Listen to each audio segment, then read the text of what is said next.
ಮೊನ್ನೆ ಚಂಪೂ ರಾಮಾಯಣವನ್ನು ಪ್ರಾರಂಭ ಮಾಡಿದ್ದೆ. ಬಹುಶಃ ಎಲ್ಲ ವಿಡಿಯೋಗಳಲ್ಲೂ ಕೂಡ ಇಂಗ್ಲಿಷ್ ಮತ್ತು ಕನ್ನಡ ಎರಡನ್ನು ಹೇಳಲ್ಲ. ಆ ವಿಡಿಯೋ ತುಂಬ ಉದ್ದ ಆಗಿಬಿಡುತ್ತೆ. ಕನ್ನಡದಲ್ಲಿ ನಿಮಗೆ ವಿವರಣೆಯನ್ನು ಕೊಡ್ತೇನೆ, ಆಮೇಲೆ ಇಂಗ್ಲೀಷ್ನಲ್ಲಿ ನೋಟ್ಸ್ ಕೂಡ ಕೊಡ್ತೇನೆ, ಏನು ತೊಂದರೆ ಇಲ್ಲ. ಈಗ ಮೊನ್ನೆ ನೋಡಿದ ಶ್ಲೋಕವನ್ನೇ ನಾವು ಇನ್ನೂ ತಿಳ್ಕೊಳ್ಬೇಕಾಗಿದೆ. ಯಾಕೆ ಇದು ಒಂದೇ ಶ್ಲೋಕವನ್ನು ಮತ್ತೆ ಮತ್ತೆ ಹೇಳ್ತಾರಾ ಅಂತ ದಯವಿಟ್ಟು ಭಾವಿಸಬೇಡಿ. ಒಂದೇ ಶ್ಲೋಕವನ್ನು ಮತ್ತೆ ಮತ್ತೆ ಹೇಳೋದು ಅಂತ. ಪ್ರಾರಂಭದಲ್ಲಿ ಪಾಠ ಸ್ವಲ್ಪ ನಿಧಾನವಾಗುತ್ತೆ. ಯಾಕೆ ಅಂದರೆ ನಾನು ಹೇಳುವಂಥದ್ದು ನಿಮಗೆ ಅರ್ಥ ಆಗಬೇಕು. ಒಂದೆರಡು ಶ್ಲೋಕಗಳಲ್ಲಿ ನೀವಿದನ್ನು ಅರ್ಥ ಮಾಡಿಕೊಂಡ್ರೆ ಮುಂದೆ ತುಂಬ ಸುಲಭವಾಗಿ ಹೋಗುತ್ತೆ. ಆಮೇಲೆ ಈಗ ಹೇಳಿದಂತಹ ವಿಷಯಗಳನ್ನು ನಾನು ಮತ್ತೆ ಮತ್ತೆ ಹೇಳಲ್ಲ, ಆದ್ದರಿಂದ ಸರಿಯಾಗಿ ಕೇಳಿಸಿಕೊಳ್ಳಿ. ಈಗ ಮೊನ್ನೆಯ ಶ್ಲೋಕವನ್ನೇ ನೋಡೋಣ. ಸಮಾಸಗಳನ್ನು ಹೇಗೆ ಬಿಡಿಸಬೇಕು ಅಂತ. ಏನೋ ನಾವು ಹೇಳ್ತೇವೆ ಷಷ್ಠಿ ತತ್ಪುರುಷ, ಪ್ರಥಮ ತತ್ಪುರುಷ, ಆದರೆ ಅದನ್ನು ಹೇಗೆ ಬಿಡಿಸಬೇಕು ನನಗೂ ಗೊತ್ತಾಗಲ್ಲ, ಹೇಗೆ ಬಿಡಿಸ್ಬೇಕಂತಲೇ ಗೊತ್ತಾಗಲ್ಲ ಅಂತ ತುಂಬ ಮಂದಿಗೆ ಅನಿಸುತ್ತೆ. ಮೊದಲೇ ಹೇಳಿದ್ದೆ, ಶಬ್ದ ರೂಪ ಧಾತು ರೂಪಗಳನ್ನು ಕಲಿಬೇಕು, ಕಂಠಪಾಠ ಮಾಡಬೇಕು ಅಂತ. ಇವು ಗೊತ್ತಿದ್ದರೆ ನಾವು ಸುಲಭವಾಗಿ ಬಿಡಿಸಬಹುದು. ನೋಡೋಣ.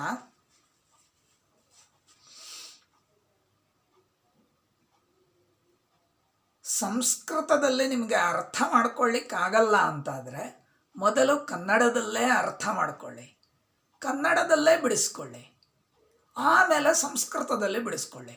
ಸರಿಯಾಗತ್ತೆ, ಏನೂ ತೊಂದರೆ ಇಲ್ಲ. ಆದರೆ ಇದನ್ನು ಇಂಗ್ಲೀಷಲ್ಲಿ ಮಾಡೋದಕ್ಕೆ ಮಾತ್ರ ಸ್ವಲ್ಪ ಕಷ್ಟ ಆಗುತ್ತೆ. ಕನ್ನಡ ಮತ್ತು ಸಂಸ್ಕೃತಗಳನ್ನು ಮಾಡಿಕೊಳ್ಬಹುದು. ಈ ಶ್ಲೋಕದ ಉದಾಹರಣೆಗಳನ್ನು ನೋಡೋಣ. ತಥೋ ಹನುಮಾನ್ ದಶಕಂಠ ನೀತಾಂ ಅಂತ ಇದೆ. ಈಗ ದಶಕಂಠ ನೀತಾಂ ಎಂಬುದನ್ನು ಹೇಗೆ ಬಿಡಿಸಬೇಕು? ನೀತಾ ಎಂಬಲ್ಲಿ ತ ಪ್ರತ್ಯಯ ಇದೆ. ಇದು ಕರ್ಮಣಿ ಪ್ರಯೋಗದಲ್ಲಿ ಬಳಕೆಯಾಗುತ್ತೆ. ತ ಪ್ರತ್ಯಯ ಈಸ್, ತ suffix is used in passive voice. ಆಯಿತಾ? ಆದ್ದರಿಂದ ನೀತಾಂ ಅಂದರೆ ಅರ್ಥ ಏನು? ಒಯ್ಯಲ್ಪಟ್ಟವಳು, ಒಯ್ಯಲ್ಪಡುವವಳು ಅಂತ ಅರ್ಥ. ಒಯ್ಯಲ್ಪಡುವವಳು ಆಗುವುದಿಲ್ಲ, ಒಯ್ಯಲ್ಪಟ್ಟವಳು ಅಂತ ಅರ್ಥ. ಒಯ್ಯಲ್ಪಟ್ಟವಳು ಅಂದರೆ ಯಾರಿಂದ, ಇಂದ ಅಂತ ಆಯಿತು. ತೃತೀಯ, ಯಾರಿಂದ ಒಯ್ಯಲ್ಪಟ್ಟವಳು? ರಾವಣನಿಂದ. ತೃತೀಯ ಬಂತು. ದಶಕಂಠೇನ ನೀತಾಂ, ದಶಕಂಠ ನೀತಾಂ, ದಶಕಂಠೇನ ತೃತೀಯ ವಿಭಕ್ತಿ ಆಯಿತು. ಆದ್ದರಿಂದ ಇದು ತೃತೀಯ ತತ್ಪುರುಷ ಸಮಾಸ ಆಗುತ್ತೆ. ದಶಕಂಠೇನ ನೀತಾಂ, ದಶಕಂಠ ನೀತಾಂ, ರಾವಣನಿಂದ ಒಯ್ಯಲ್ಪಟ್ಟವಳನ್ನು ಅಂತ ಆಗುತ್ತೆ. ದಶಕಂಠ ಹೇಗಾಯಿತು? 10 ಕಂಠಗಳನ್ನು ಅಥವಾ 10 ಕುತ್ತಿಗೆಗಳನ್ನು ಯಾರು ಹೊಂದಿದ್ದಾನೋ ಅವನು. ಅದು ಬಹುವ್ರೀಹಿ ಸಮಾಸ ಆಗತ್ತೆ. ದಶ ಕಂಠಾಃ ಯಸ್ಯ ಸಹ ದಶಕಂಠಃ. ದಶಕಂಠೇನ ನೀತಾಂ, ದಶಕಂಠ ನೀತಾಂ, ಈ ರೀತಿಯಲ್ಲಿ ಬಿಡಿಸ್ಕೊಳ್ಬೇಕು. ಆಮೇಲೆ ಸೀತಾಂ ವಿಚೇತುಂ ಪಥಿ ಚಾರಣಾನಾಂ ಮಹೇಂದ್ರ ಶೈಲಸ್ಯ.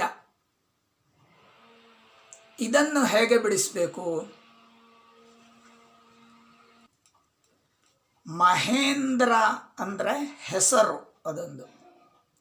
ಶೈಲ ಅಂದರೆ ಪರ್ವತ. ಮಹೇಂದ್ರ ಎಂಬ ಹೆಸರಿನ ಪರ್ವತ, ಮಹೇಂದ್ರ ಎಂಬ ಪರ್ವತ. ಅಂದರೆ ಅದು ವಿಶೇಷಣ ಆಯಿತಲ್ಲಿ. ಪರ್ವತ ಎಂಬುದಕ್ಕೆ ಮಹೇಂದ್ರ ಎಂಬುದು ವಿಶೇಷಣವೇ ಆಗತ್ತೆ. ಆದ್ದರಿಂದ ಅದನ್ನು ಕರ್ಮಧಾರಯ ಸಮಾಸದಲ್ಲಿ ಸೇರಿಸಬೇಕಾಗತ್ತೆ. ನೀವು ಸಂಭಾವನಾ ಪೂರ್ವಪದ ಕರ್ಮಧಾರಯ ಅಂತ ಇಟ್ಟುಕೊಳ್ಳಿ. ಮಹೇಂದ್ರ ಇತಿ ಪರ್ವತಃ ಅಥವಾ ಮಹೇಂದ್ರ ಇತಿ ಶೈಲ, ಮಹೇಂದ್ರ ಶೈಲ ಹೀಗೆ ಬಿಡಿಸ್ಕೊಳ್ಬೇಕು. ತಸ್ಯ ಮಹೇಂದ್ರ ಶೈಲಸ್ಯ ಅಂದರೆ ಮಹೇಂದ್ರ ಎಂಬ ಪರ್ವತದ. ಮುಂದಿನ ಪದ ಯಾವುದು? ಖಗೇಂದ್ರ ವೇಗ. ಖಗ ಅಂದರೆ ಪಕ್ಷಿ, ಪಕ್ಷಿಗಳ ರಾಜ. ಪಕ್ಷಿಗಳ ಅಂದರೆ ಷಷ್ಠಿ ವಿಭಕ್ತಿ ಆಯಿತು. ಖಗಾನಾಂ ಇಂದ್ರ ಖಗೇಂದ್ರ. ಖಗಾನಾಂ ಇಂದ್ರ ಪಕ್ಷಿಗಳ ಒಡೆಯ. ಹೀಗೆ ಷಷ್ಠಿ ತತ್ಪುರುಷ ಆಯಿತು. ಖಗಾನಾಂ ಎಂಬುದು ಷಷ್ಠಿ ವಿಭಕ್ತಿ, ಪಕ್ಷಿಗಳ ಇದು ಕೂಡ ಷಷ್ಠಿ ವಿಭಕ್ತಿ, ಆದ್ದರಿಂದ ಷಷ್ಠಿ ತತ್ಪುರುಷ ಆಯಿತು. ಖಗಾನಾಂ ಇಂದ್ರ ಖಗೇಂದ್ರ ಅಂದರೆ ಗರುಡ. ಗರುಡನ ವೇಗದಂತೆ ವೇಗ ಯಾರಿಗೆ ಇದೆಯೋ ಅವನು ಅಂತ ಹೇಳಬೇಕು. ಗರುಡನ ವೇಗ ಅದರಂತೆ ವೇಗ ಯಾರಿಗಿದೆಯೋ ಅಂತ. ಅದನ್ನೇ ಸಂಸ್ಕೃತದಲ್ಲೂ ಹೇಳಿ. ಖಗೇಂದ್ರಸ್ಯ ವೇಗ ಇವ ವೇಗ ಯಸ್ಯ ಸಹ. ಖಗೇಂದ್ರಸ್ಯ ವೇಗ ಅಂದರೆ ಗರುಡನ ವೇಗವು, ಇವ ವೇಗ ಅಂತಹ ವೇಗವು, ಯಸ್ಯ ಸಹ ಯಾರಿಗೆ ಇದೆಯೋ ಅವನು, ಅವನು ಖಗೇಂದ್ರ ವೇಗ. ಬಹುವ್ರೀಹಿ ಸಮಾಸ ಆಯಿತು. ಉದಸ್ಥಾತ್ ಎಂಬಲ್ಲಿ ಧಾತುವನ್ನು ಹೇಳಿರಲಿಲ್ಲ ಬಹುಶಃ ನಿನ್ನೆ ತರಗತಿಯಲ್ಲಿ. ತಿಷ್ಠತಿ ಅಂದರೆ ಷ್ಠಾ ಗತಿ ನಿವೃತ್ತೌ ಎಂಬಂತಹ ಧಾತು. ತಿಷ್ಠತಿ ತಿಷ್ಠತಃ ತಿಷ್ಠಂತಿ ನಿಲ್ಲುತ್ತಾನೆ ಅಂತ ಅರ್ಥ. ಉತ್ತಿಷ್ಠತಿ ಅಂದರೆ ಎದ್ದು ನಿಲ್ಲುತ್ತಾನೆ, ಅದು ಎದ್ದು ನಿಲ್ಲುತ್ತಾನೆ, ಹಾರುತ್ತಾನೆ, ಈ ಅರ್ಥಗಳಲ್ಲಿ ಬಳಕೆಯಾಗತ್ತೆ. ಇದು ಲುಂಗ್ಲಕಾರ ಭೂತಕಾಲ. ಉತ್ ಅಸ್ಥಾತ್. ಇನ್ನೊಂದು ಕೊನೆಯ ಪದ ಉಳಿದಿದೆ, ಪ್ರಥಮಾನ ವೇಗ. ಹೆಚ್ಚಿಸುತ್ತಿರುವಂತಹ ವೇಗವುಳ್ಳವನು. ಇದು ಕೂಡ ಹನುಮಂತನಿಗೆ ವಿಶೇಷಣ. ಆದ್ದರಿಂದ ಏನು ಮಾಡಬೇಕು? ಪ್ರಥಮಾನ ಎಂಬುದು ಇಲ್ಲಿ ಮುಖ್ಯ ಅಲ್ಲ, ವೇಗ ಎಂಬುದು ಮುಖ್ಯ ಅಲ್ಲ, ಅನ್ಯ ಪದಾರ್ಥ ಪ್ರಧಾನ ಆಯಿತು. ಆದ್ದರಿಂದ ಬಹುವ್ರೀಹಿ ಸಮಾಸ. ಪ್ರಥಮಾನಃ ವೇಗಃ ಯಸ್ಯ ಸಹ. ಹೆಚ್ಚುತ್ತಿರುವಂತಹ ವೇಗವು ಯಾರಿಗೋ ಅವನು.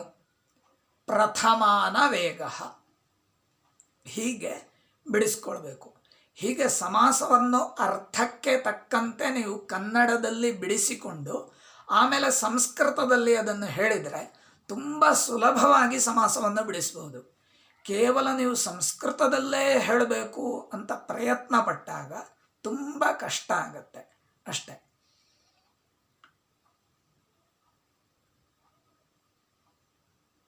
ಇವಿಷ್ಟು ಸಾಕು. ಮುಂದಿನ ತರಗತಿಯಲ್ಲಿ ಚಂಪೂ ರಾಮಾಯಣದ ಮುಂದಿನ ಗದ್ಯವನ್ನು ನೋಡೋಣ. ಆಮೇಲೆ ಇನ್ನೊಂದು ವಿಷಯ, ಈ ವರ್ಷ ನಿಮಗೆ 4ನೇ ಸೆಮಿಸ್ಟರ್ನಲ್ಲಿ ಪತ್ರಲೇಖನ ಮತ್ತು ಪ್ರಬಂಧ ಬರೆಯುವಂಥದ್ದಿದೆ. Essay writing and letter writing ಎರಡೂ ಇದೆ. ನೀವು ಎಸ್ಸೆ ಬರೀಬೇಕು, ಪ್ರಬಂಧ ಬರೀಬೇಕು ಅಂತಾದರೆ ವಾಕ್ಯ ಮಾಡಲಿಕ್ಕೆ ಗೊತ್ತಿರಬೇಕು. ಆದ್ದರಿಂದ ಬಹುಶಃ ಒಂದಿಷ್ಟು ಬೇಸಿಕ್ಸ್ ಹೇಳಬೇಕು ಅಂತ ನನಗೆ ಅನಿಸ್ತಾ ಇದೆ. ನಿಮಗೆ ಬೇಕು ಅಂತಾದರೆ ಕಾಮೆಂಟ್ ಮಾಡಿ ತಿಳಿಸಿ. ಫಸ್ಟ್ ಇಯರ್ ವಿದ್ಯಾರ್ಥಿಗಳಿಗೆ ಸಿಲೆಬಸ್ ಬಿಟ್ಟು ಬೇರೆ ಬೇಸಿಕ್ ನಾನು ಹೇಳ್ತಾ ಇದ್ದೇನೆ. ಪ್ರಾರಂಭದಿಂದ ವಾಕ್ಯಗಳನ್ನು ಹೇಗೆ ಮಾಡಬೇಕು, ಕ್ರಿಯಾಪದಗಳನ್ನು ಹೇಗೆ ಬಳಸಬೇಕು ಅಂತ ನಿಮಗೂ ಬಹುಶಃ ಅಗತ್ಯ ಇದೆ, ತಿಳಿಸಿ. ಅಗತ್ಯ ಇದ್ದರೆ ವಾರದಲ್ಲಿ ಒಂದು ದಿನ ಬೇಸಿಕ್ ಕ್ಲಾಸ್ ಮಾಡೋಣ. ಅದು ಸಿಲೆಬಸ್ಗೆ ಸಂಬಂಧಪಟ್ಟಿದ್ದಲ್ಲ, ಕೇವಲ Sanskrit ಜ್ಞಾನಕ್ಕೋಸ್ಕರ.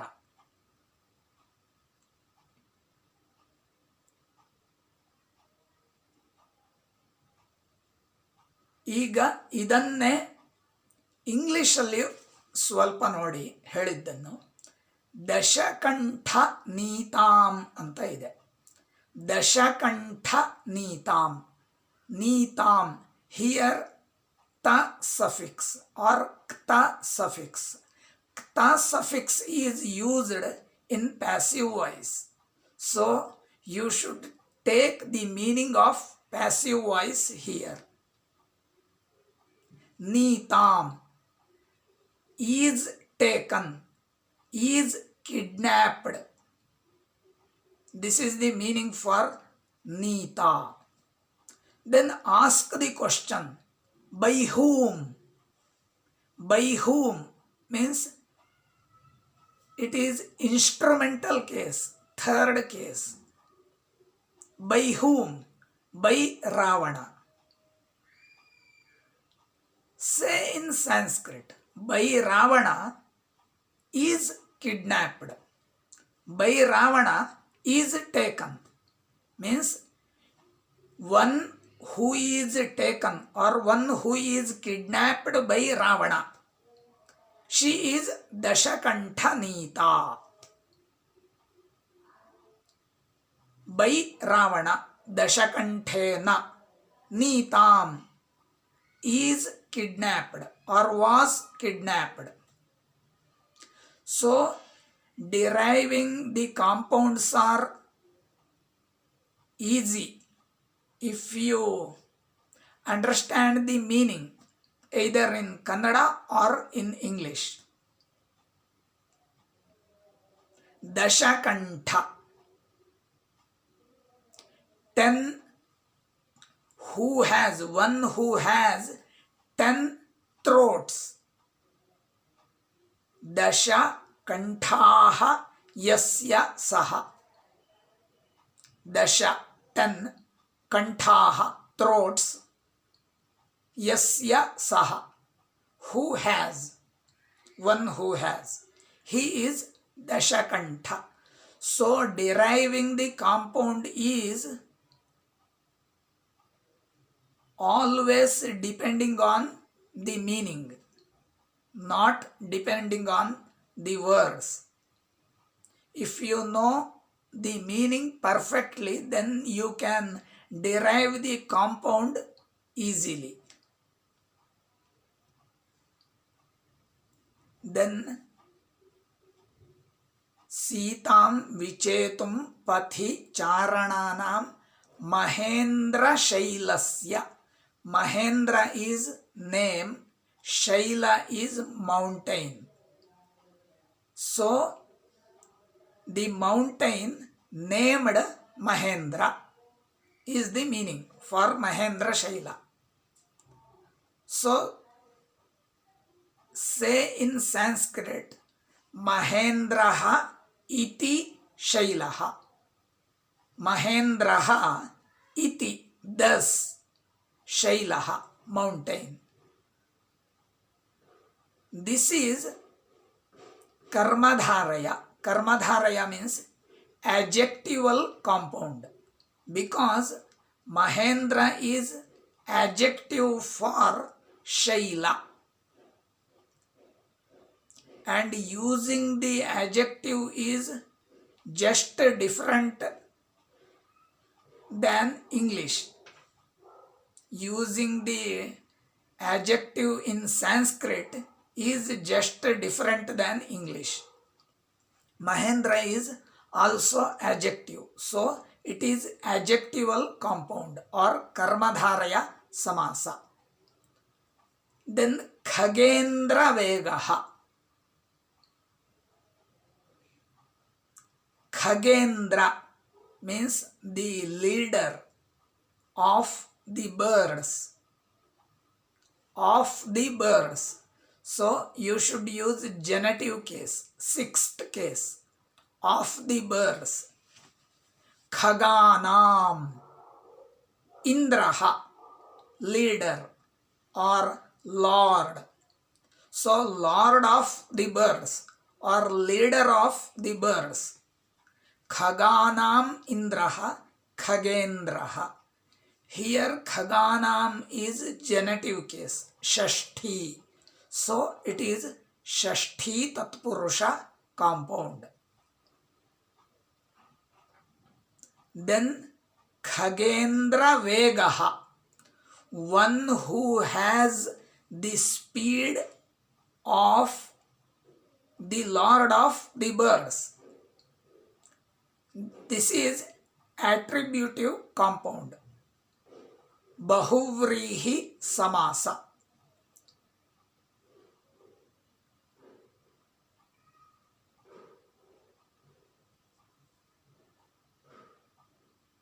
Khagendrasya Vegaha Iva Vegaha Yasya Saha.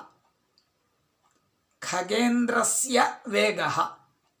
Vegaha is speed. The speed of the lord of the birds. Iva Vegaha. Same speed or like the speed. Yasya Saha. Who has. So one who has the speed like the speed of the lord of the birds. He is Khagendra Vegaha. This is definition for the word, Sanskrit word Khagendra Vegaha. I do not explain or I do not derive everywhere in this way. Just this is introduction how to derive the compounds or how to split the compounds.